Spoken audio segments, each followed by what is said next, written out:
Hey everyone, it's your host Marcus Norman of Gentleman Style Podcast Show. And today we are going to talk about money.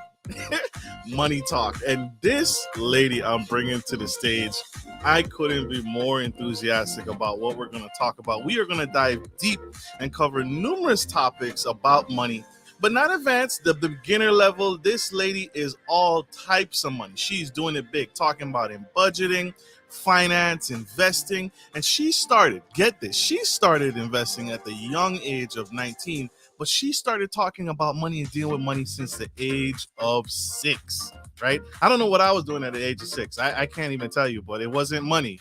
It was other things. Maybe it was girls, or I don't know, wasting my time. That's what I was doing. But you won't want to miss 1 second of what she has to say. Stay tuned. Stay with us. Here we go.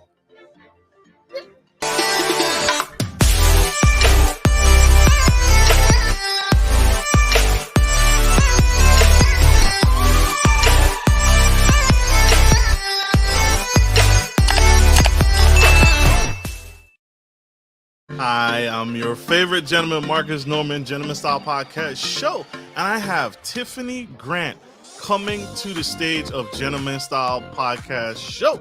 She is the self-proclaimed money nerd and proud of it. She is rocking it, and she is beautiful by the matter of fact. She's killing it. It's true. Black don't crack, and you'll see here shortly as I bring her onto the stage.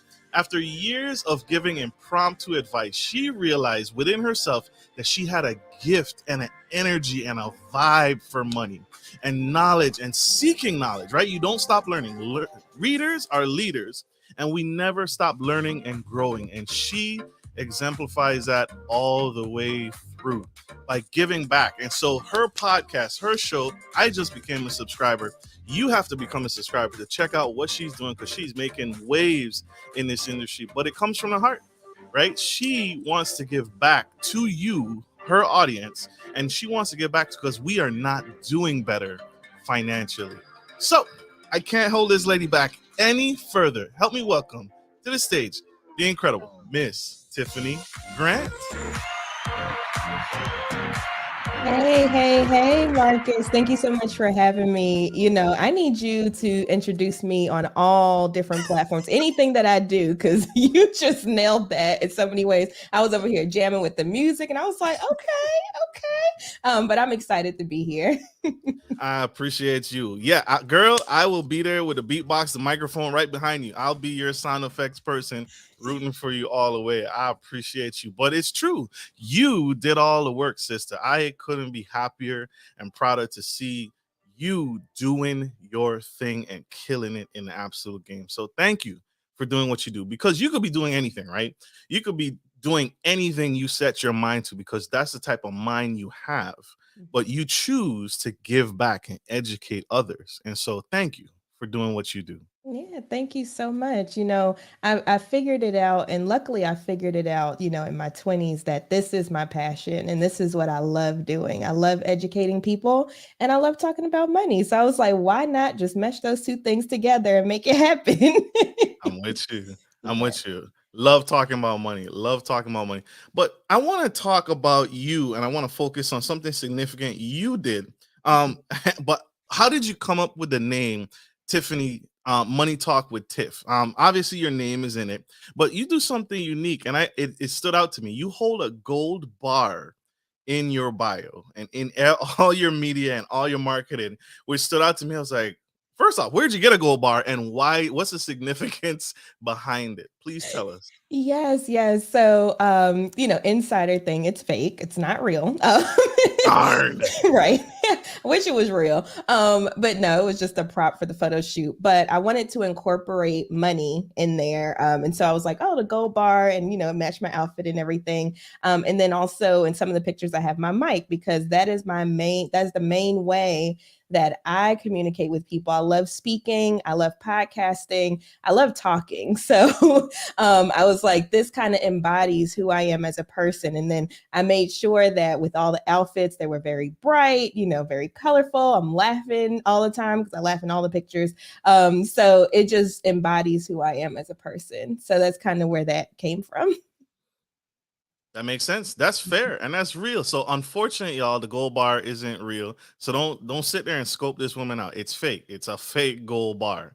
But kudos to you for the impromptu and I love the photos. Girl, your eyebrows are on fleek in all your pictures. I don't know what you be doing, but kudos to your stylist. You are always on point, ready to go. I also wanted to talk about you talk about on your show, you bring on numerous guests and incredible guests to talk about the different aspects of finance and podcasting and influence. You're a woman of influence, huge influence.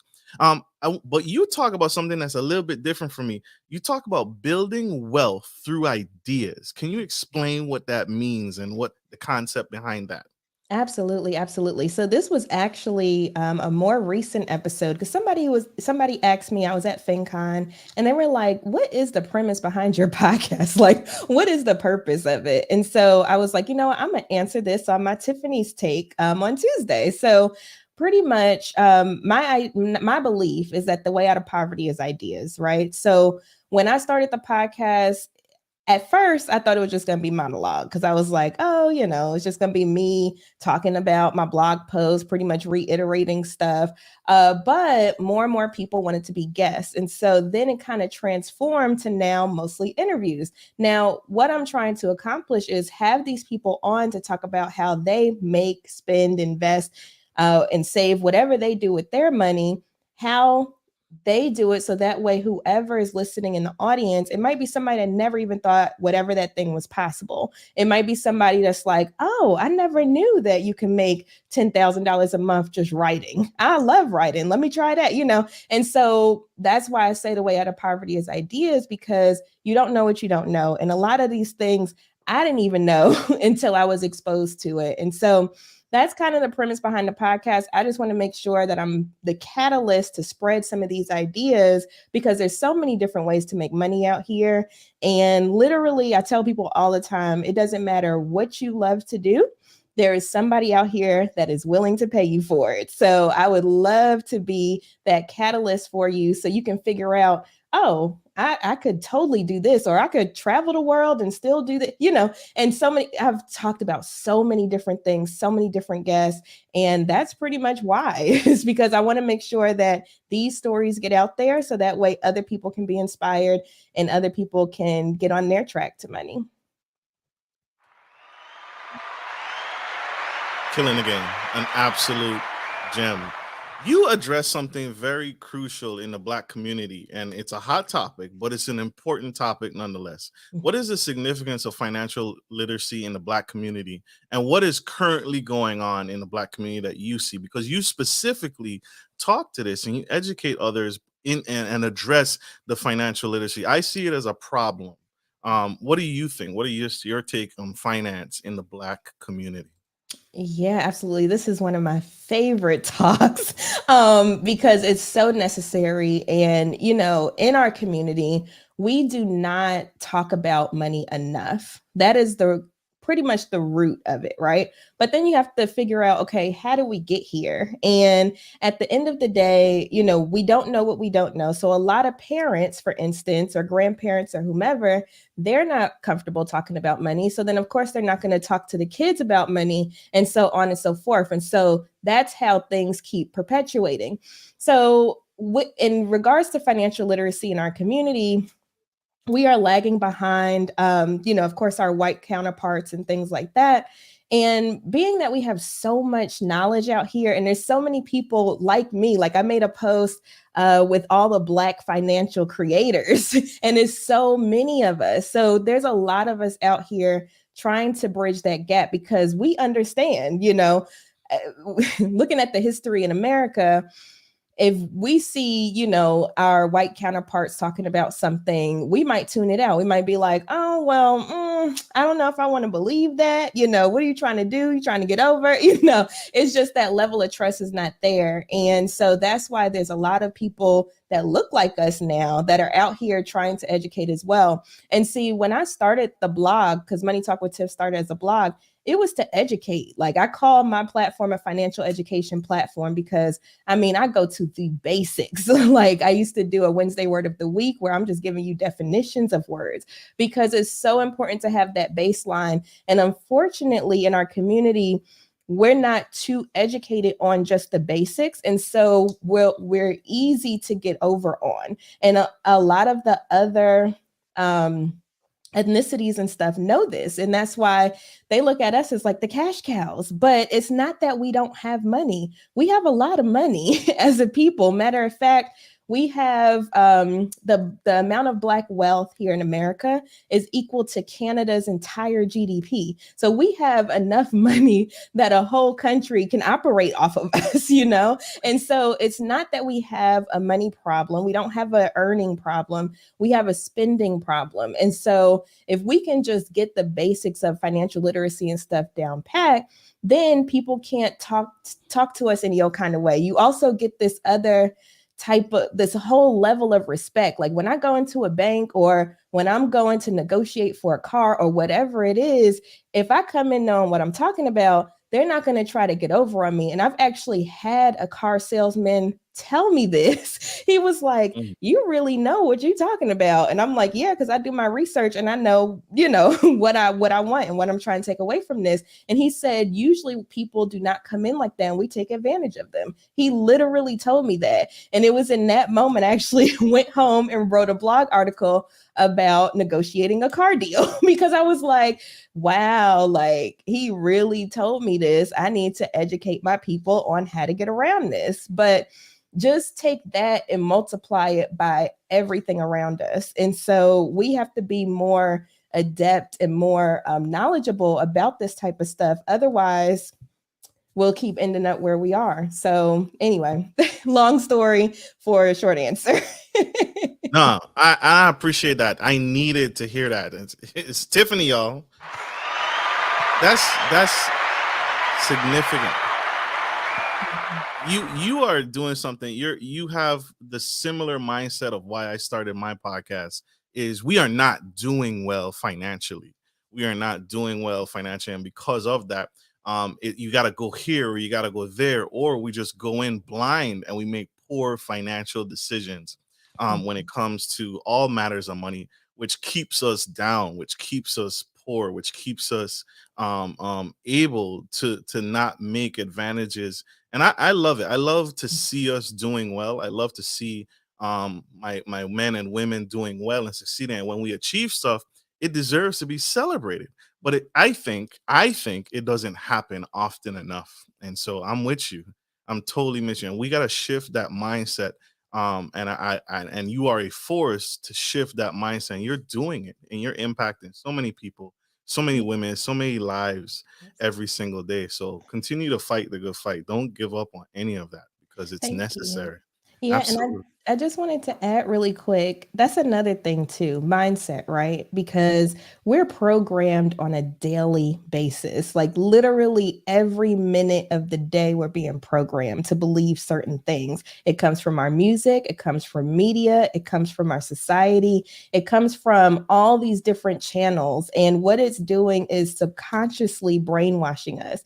And so in order to make a difference, whether it's your money or whatever it is you have going on with life, you have to know what these ploys are. So kind of be more in tune to them. So that way you can navigate around them. Like I will tell you, I don't listen to the radio, and, you know, I do listen to music, but it's very, I listen to the same things over and over. I don't really listen to like new stuff or what have you, but it's like, I know when things are trying to program me at this point. And so I'm like, you know what? I think I'm gonna go back to this neo soul. Like, so, you know, you just have to be more aware. And that's what I tell people. Awareness is key. You know, you have to be more aware. So that way you can acknowledge and know when this is happening, and then you can get the knowledge and then you can act on it. So it's kind of a 3-part process, but that's just, you know, you have to do it. Mic drop, not that mic, the other mic. That's huge and that's real. Tiffany Grant, y'all.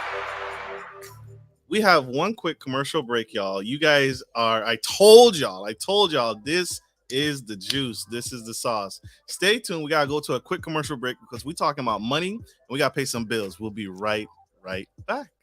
If you're looking for a reliable professional trucking and logistics service, you've come to the right place.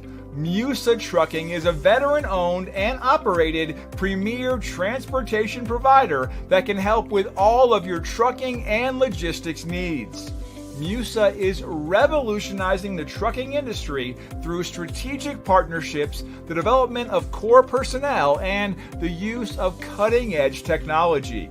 Our inventory system ensures that cargo ends up divided into the right trucks and reaching the correct destination. Our drivers are dedicated to transporting goods efficiently and safely. Contact us today to get started by visiting the website on the screen or by calling 757-756-5246.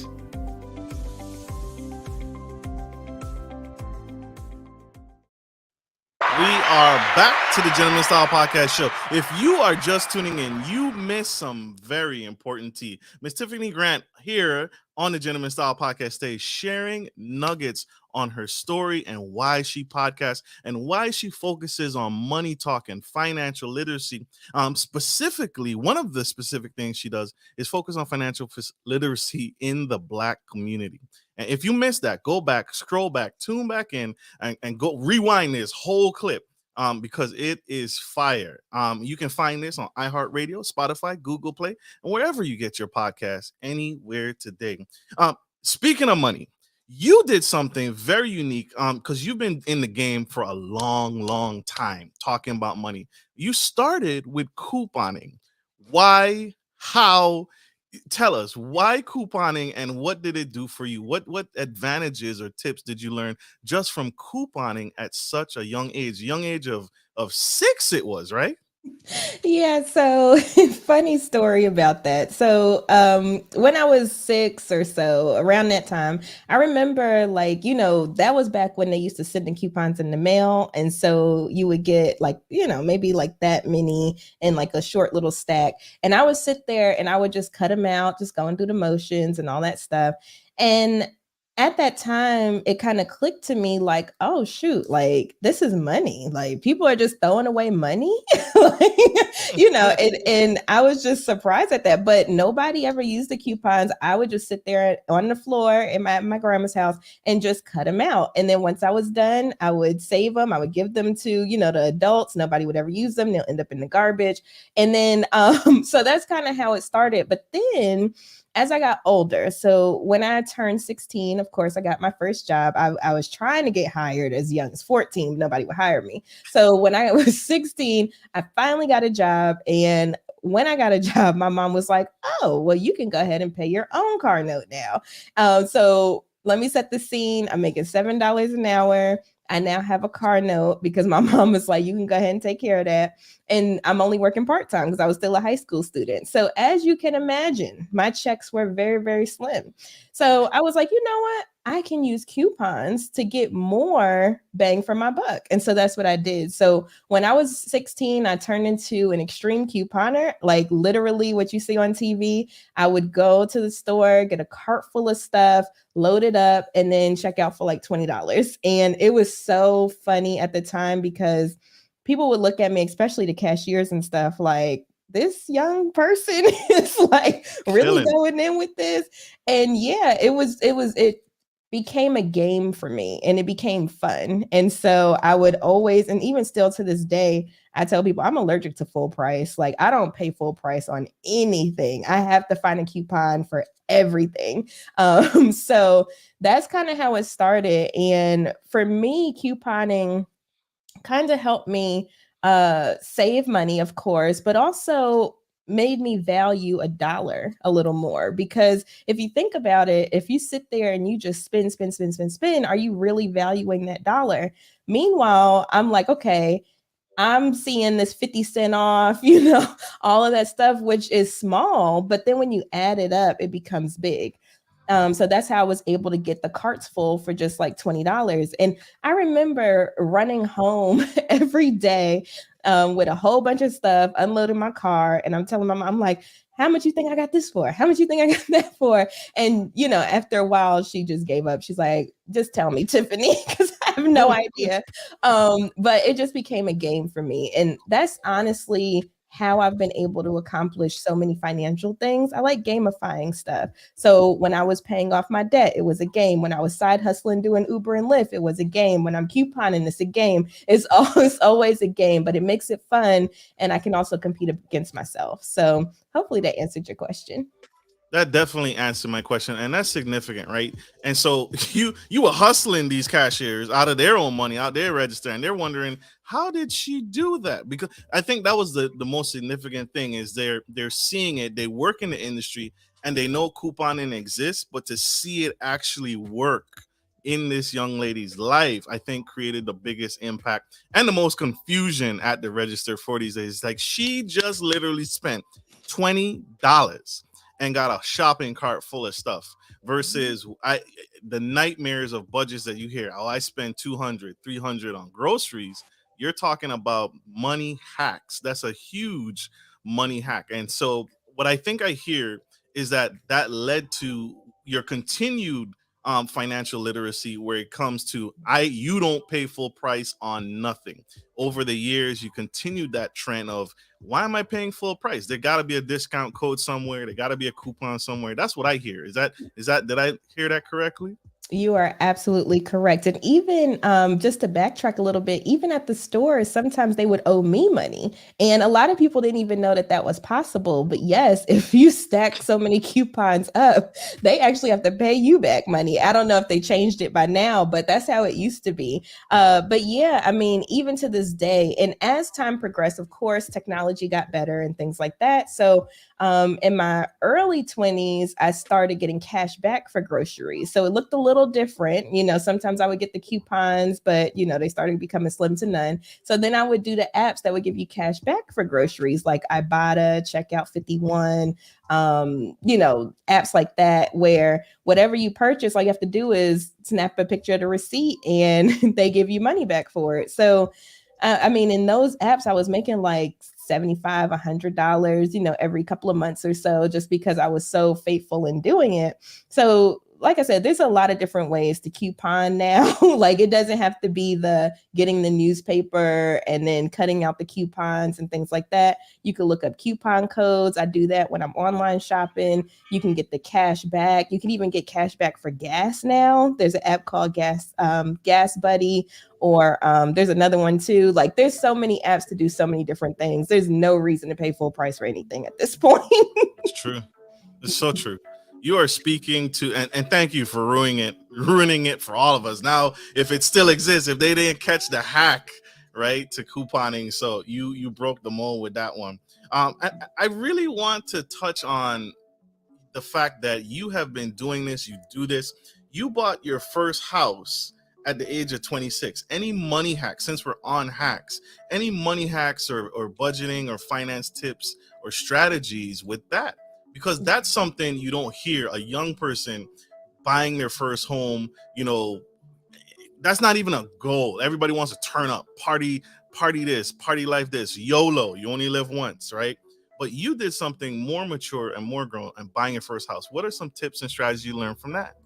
Yeah, honestly, I will say my first hack was that I had my son when I was young. So my oldest son, I got pregnant with him when I was 17. So I had him when I was 18. And so that kind of changed my whole trajectory life. I feel like that changed a lot. And so, when you're saying, oh, going out and party and stuff like that, that wasn't even on my mind, because I was like, I have a little person that I need to provide for. And so I feel like that was like the biggest thing in my life that, had a really, like, that's when I was like, okay, Tiffany, you need to get it together.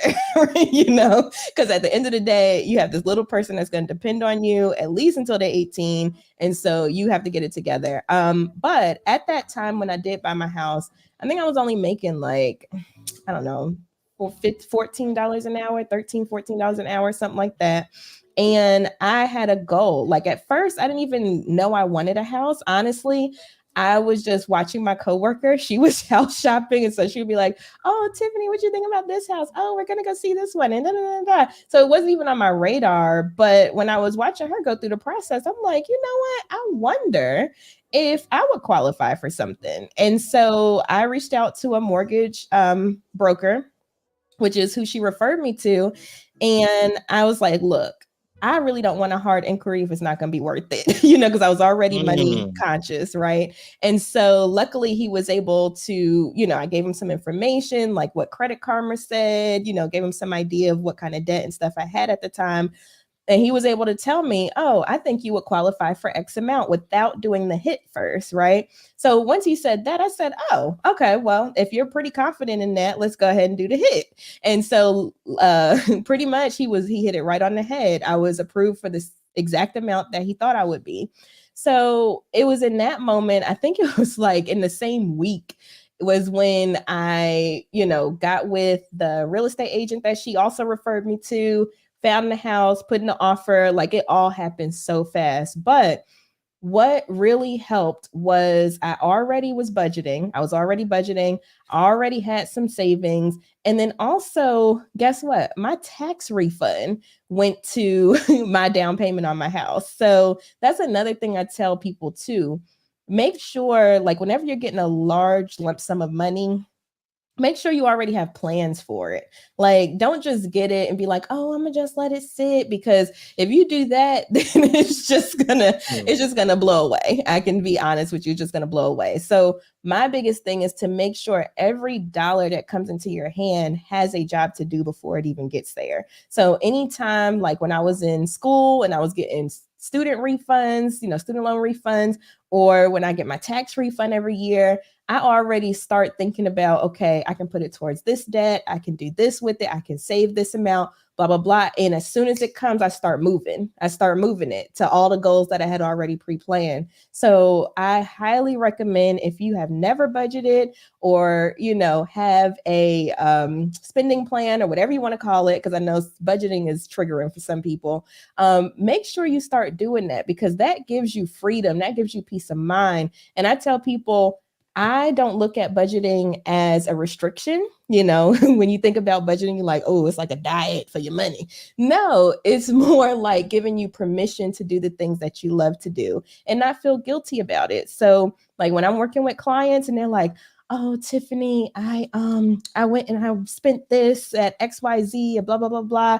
I'm like, that's fine. You make your money to spend it. You just have to tell me where you're going to pull it from. That's all, And so if you start doing those little mind tricks and mind hacks as you're interacting with your money and experiencing your money, it'll be easier to stick to something like a budget or a spending plan. But that is the biggest thing I tell people. Start tracking. You'll be surprised how much you spend on different things. I had one client where she had like $10,000 in credit card debt. That's what was keeping her up at night. That's what she came to me for. But then when we started tracking, where she was spending her money, $800 a month was going to alcohol and hanging out with friends. She didn't even realize it.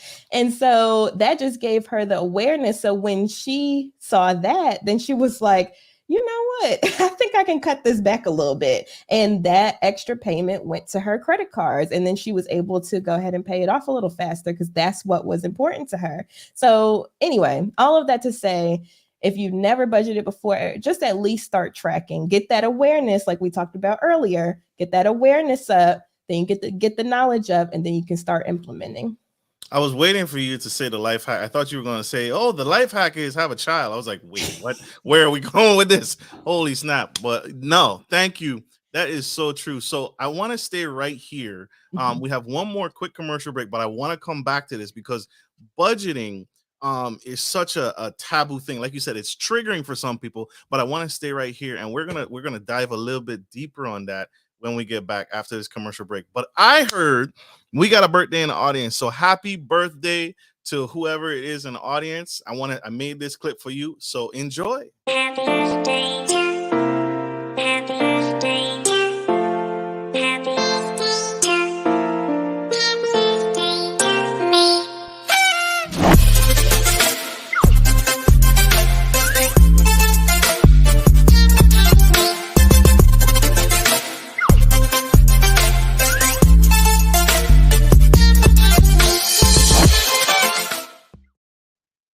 Welcome back to the Gentleman Style Podcast Show. If you are just tuning in, we have the incredible Tiffany Grant, spilling the tea on money hacks, her story, and how she is changing the cultural mindset behind money, and so we can do better as a culture, as a community, as a society. But we are talking about budgeting, something that is completely taboo to some. And I want to share this quote because it speaks almost against budgeting, but because you can't, and the quote is, you can't save your way to $1 million, which in some aspects I believe is true. So you don't hear about the millionaire who made their millions by saving. But the trigger and the key word in budgeting is knowing where your dollar is going. And so I wanted to talk about why budgeting is such a hack for people, because it's not about saving. It's not just about living in poverty and, oh, I gotta cut all my bills in half and I gotta live on this starving mindset. There's more to it. Can you share just a deeper dive of money and budgeting, because there's so much more to it?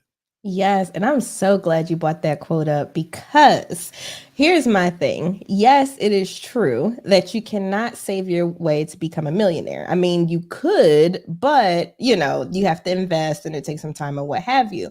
But let me tell you what saving does do. It gives you peace of mind, and it allows you to think a little clearer when it comes to how you operate in your money. And let me give you an example, right? So when I was quitting corporate America, okay, because I've been a full-time entrepreneur since 2019. When I was quitting corporate America, I was like, okay, Tiffany, you know your budget. You've been budgeting for years at this point. But what is your number? What is your number that you have to make every day? So my daily number in order to pay all of my bills. And at that time, it was about $50. I keep my bills very, very low, which is another hack too. Make sure that you keep your, expenses down, because then it's like you give yourself a raise every month or whenever you get paid. But anyway, so it was like $50 a day, right? So I was like, okay, if I can make $50 a day, I can walk away comfortably from corporate America and I'll be good. And so what did I start doing? When I got off of work, I would do Uber and Lyft and I would make my $50 a day, right? Now, once I did that, and like I said, having savings and things like that. So I had about, I would say about 3 months or so of expenses saved up when I quit corporate the second time, which is another story. But anyway, I had about 3 months of savings, and then I was making my $50 a day. So I was like, oh, well, this is totally doable. So why am I sitting here for 8 or 9 hours out of my day when I could just make my $50 and work on Money Talk with Tiff? And so what saving did for me was it gave me the freedom to think a little clearer. Instead of, if you're constantly in the rat race, you're constantly figuring out, oh my gosh, like, how am I going to make this bill? How am I going to do this? How am I going to do that? Oh, my car just broke down. Oh, this just came up. The kids need something. If that's constantly how you're operating, then you're constantly going to think, oh, I need to keep this job, or, oh, I need to do XYZ in order to keep this money flowing. So what saving does for me is it gives me peace of mind and it allows me to think more creatively. And so when I had the savings, what most people call emergency fund. I don't really like that term. I call it a runway fund now, because one of my friends, No Money Steve, look him up, he's cool. But he's a financial therapist. And he said, call it a runway fund because it takes the negativity out of it. If you call it an emergency fund, you're automatically thinking you're going to have an emergency. So now it's a negative. So anyway, that's another mindset switch. But anyway, I had the savings and it helped me say, okay, Tiffany, you have this there. So if anything comes up, that is your cushion. If I didn't have that savings, I would still be panicking even to this day. And it's crazy because my coworkers at the time, they were like, well, where are you going? That's everybody's favorite question whenever you quit in a job. Well, where are you going? And I'm like, I'm going home. And they're like, but Tiffany, you have 2 boys, you have a mortgage payment. What are you going to do? And pretty much projecting their fears onto me. And I already knew what my number was. I already knew that my financial stuff was intact. I already had a budget. I already knew what I was doing. So for me, none of that stuff bothered me because I knew I was going to take care of it. And I knew that everything was going to take care of itself. So I say that to say, yes, well, no, savings can't make you a millionaire per se. There's a little argument there too, but it can give you the peace of mind to start thinking creatively and doing things a little different. So that's my answer to that. Now, don't get me wrong. I have seen millionaires. I've worked with millionaires and they did save their way. I mean, it wasn't investments and stuff, but they did save their way to millions. So anyway. I love it. I love it. Miss Tiffany, you're pulling my heartstrings here, because when we talk about money, we talk about finance in the Black community, it is so powerful and it needs to be talked about so much more than it already is. And so that's why in the beginning, I gave you so many props and so many kudos, because it isn't talked about. One of the biggest reasons why a divorce is money. That's one of the big reasons. It's money and money issues and money problems. And so if you can curtail that in the beginning, before you get into marriage, before you get into a relationship, you'll save yourself so much grief. And so thank you for sharing your story on that and speaking to that effect, because it needs to be out there. It needs to be heard. You have been so phenomenal this episode, and I wanted to ask, you've dropped so many nuggets. What's one final tip for that young beginner, that young girl, that young boy out in the audience that is terrified because money isn't discussed in the Black home? Grandma ain't talking about it. Mom and dad ain't talking about it. What nugget would you say to that young girl, that young boy who wants to start investing, saving, and getting on the right track and right relationship with money? Yeah. So first things first, be more aware of, how you interact with money currently. So like, if there's somebody that's a spender or like a super saver, there's a reason why you interact with your money that way, and kind of tap in, whether it's how you were raised, what you saw growing up, maybe it's your friends, maybe it's society, whatever those triggers are for you, kind of be aware of that, because that's important. What people don't realize is money is very, very, very emotional. And so it controls your brain, controls everything. So I would say become more aware first, and then just start tracking. Like as simple as that. Just start like writing down when you purchase something or putting it in an app or whatever. And that type of awareness will, subconsciously you'll start budgeting. I promise. Like you're gonna be like, wait a minute, I just spent $100 on what now? So subconsciously you'll start on that process. And that's how I started. I just started tracking my expenses. And then lo and behold, now I love budgeting and I can't get enough of it. And then also just another mindset switch, because like I said, it's all about the mind, right? I read this book called Your Money or Your Life. And in that book, she says, look at every purchase as how many hours you would have to work in order to make that purchase. So let me give you an example. Let's say you're making $20 an hour, okay? There's some shoes that's $60. That's 3 hours of your time you would have to give up in order to get those shoes. So then you start looking at money not as just a thing that you're throwing out there, but as your time. And your time is valuable. We get a finite amount of time here on earth. And so when you start looking at money that way, you start changing things, and start spending a little different. So I just wanted to throw that out there too. So awareness, start tracking, and then start changing your mindset.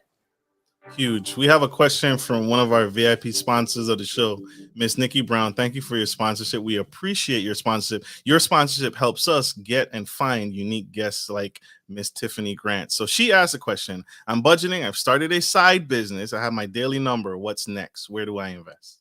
Yes. Okay. So you're already budgeting. You started a side business. You know how much you need to make in your side business in order to step away from your full-time gig, if I understand you correctly. So what's next? All right. So it just depends on what you're trying to do. Because I tell people, it doesn't have to be or, it could be and, right? So you can do your side hustle and your full-time job. I mean, I did it for years before I decided to step out on my own. So The second time. The second time. Right.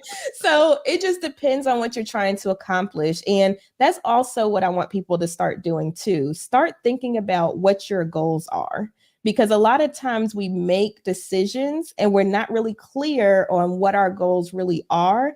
And so we end up making decisions that either don't align or we could have did it a different way, so figure out what you are trying to accomplish and what your goals are. Now, let's say, for instance, just hypothetically, because I don't know all the details. So let's just say, you're like, okay, Tiffany, I know my daily number. I'm making it in my side business. Now, what do I do? I would suggest, if your goal is to leave corporate America, like I said, go ahead and start saving. So make sure you have at least 3 to 6 months saved up, because I will tell you from experience, entrepreneurship is not easy. Sometimes I wake up and I'm like, what the heck am I doing? I need another job. But, I will tell you, it is not easy. And sometimes you're not going to make what you think you make when you first start. So I tell people that are making that transition, make sure you have some money saved up. So that way, like, for instance, I said second time because the first time I didn't do that. I only had like a month. And I was like, ooh, it's getting a little tight. And 1 month of runway. Yeah. Right. I was like, it's getting a little tight. And so I had to get a job again. And so make sure you have at least 3 to 6 months of your expenses saved. And when I'm saying expenses, I mean, you have to look at personal and business, because now you have a whole different expense category coming up too, right? So make sure you have that. And then let's say, for instance, hypothetically, Nikki, you already have that. Then what are you waiting for? At the end of the day, I tell people, everything you've ever wanted is on the other side of fear, and you don't know what's going to happen until you do it. And so my philosophy in life is ready, fire, aim, right? So instead of ready, aim, fire, I do ready, fire, aim. I get ready enough to where I'm not in analysis paralysis. I go ahead and fire. I make that shot. And then if I miss, I'm like, okay, I know where I need to tweak. I know what adjustments I need to make, or what have you. So now I can aim a little better. So my thing is, you fail early and you fail often, but you'll never know until you get it out there, until you get that thing done. So that would be my tips and tricks and information for you. And hopefully that helped. Huge. And that's so true. And you said something here that if push comes to shove, you were able to go back to work. Right. So it's never a one and done type of thing. You can always bounce back. You can always start Ubering more. You can always start driving and doing deliveries more. You can always go back to work. So that jump doesn't have to be the final, parachute. Right. You And can always reset. I'll also say you can always pivot too. Like, you can always pivot. Like, that has been my thing. I am a master pivoter. Okay. So like, you're an entrepreneur. You have to. I'm a master pivoter because, like, for instance, when COVID hit, right? So I make most of my money with Money Talk and speaking, things like that. And of course, when COVID hit, nobody wants me to come speak anymore. I was supposed to speak in so many different states and, even had an international trip booked and everything shut down. So I'm like, dang, like, what am I supposed to do now? So you know what I did? I created a whole new business, a logistics business. We saw the commercial earlier, a logistics business. And what that did was that was an essential business. So that ran all through COVID. And I was able to survive because I just pivoted real quick. And now that everything is opening back up, the beginning of this year, I pivoted right back to Money Talk because I have more fun doing this than I did running that business. But I knew when it was time to walk away. I knew when it was time to fold real quick and then pivot to something else. So, what was that saying? Know when to hold them, know when to fold them, know when to walk away, know when to run. That is so important to master as an entrepreneur as well, because a lot of people get emotional with their businesses. They hold on for too long or they try to stick it out, and you don't have to. You could definitely pivot or do something different. It's okay. Business is business. It's not you. It's not who you are as a person. Business is business. So super true. That's super true. Thank you, Miss Tiffany. And thank you for being So impactful this episode. How can my audience connect with you? How can we learn more? How can we grow with you? Because the train has left the station, but it's not too late to hop on board. How can my audience find you? It's never too late, y'all. You can always change the ending, even if you can't change the beginning. But anyway, you can find me. moneytalkwitht.com is the website. At Money Talk with T everywhere on social media. When I say everywhere, I mean everywhere. I'm addicted to social media. And then your eyes got wide. It's so true though. And then the podcast is Money Talk with Tiff. So you can find me over there as well, wherever you listen. Love it. Love it. Check her out. She's a force to be reckoned with. And I told you guys, let's bring that back on stage. I told you guys this woman is changing the absolute game. So we got to let Miss Tiffany go. She got many companies to run. She got business to take care of, and she got them boys to take care of. But Tiffany, I am so proud of you. I am so happy for you taking the time to give back today and share these nuggets. You all connect with what she is doing. She is absolutely awesome. I became a subscriber in the time she was talking. That's rude, right? That's super rude of me, but I couldn't help it. My finger was hovering over the button. But like I always, Miss Tiffany, don't give up. Don't quit. We need you. We need what you're doing and so much more. So thank you. Yes, thank you. Thank you. My purpose is so much bigger than me. So even when I want to give up some days, I know my purpose and it's strong. So thank you so much for having me. And I'm so grateful for this opportunity. Absolutely. Anytime. And thank you, my audience, for tuning in to Gentleman Style Podcast Show. I hope this helps. I hope this helps take your business, your podcast to the next level. Like I always end every show, take care of family, take care of friends, and always, always take care of business. This is Marcus Norman, your favorite gentleman, and Miss Tiffany Grant with moneytalkwitht.com. Bye.